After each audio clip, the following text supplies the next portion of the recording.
Indiana! Indiana!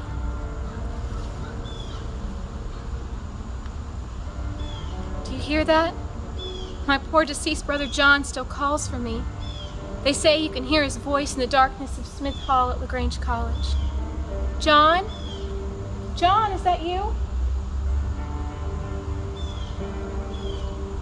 July 30th, 1864.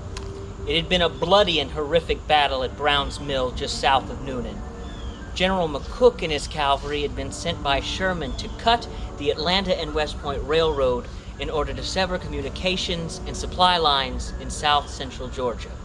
But those Yankees weren't ready for fighting Joe Wheeler and his Confederate cavalry.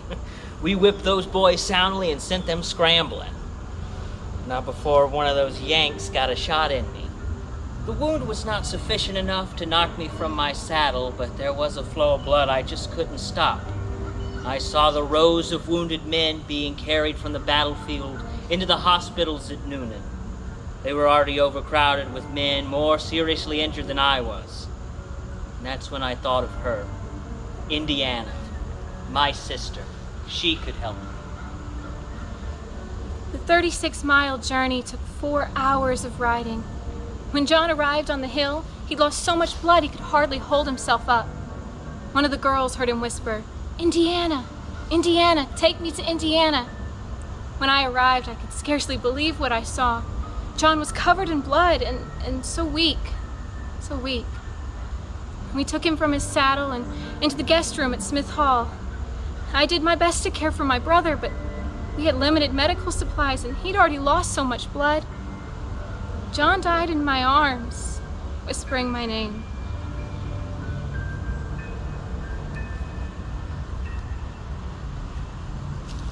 Some say that when darkness falls on the hill, you may suddenly find yourself standing in an extremely cold area.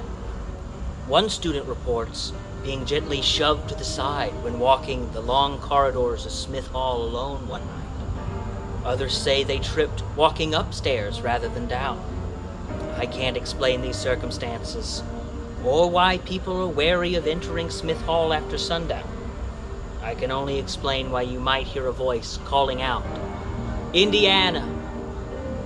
Indiana!"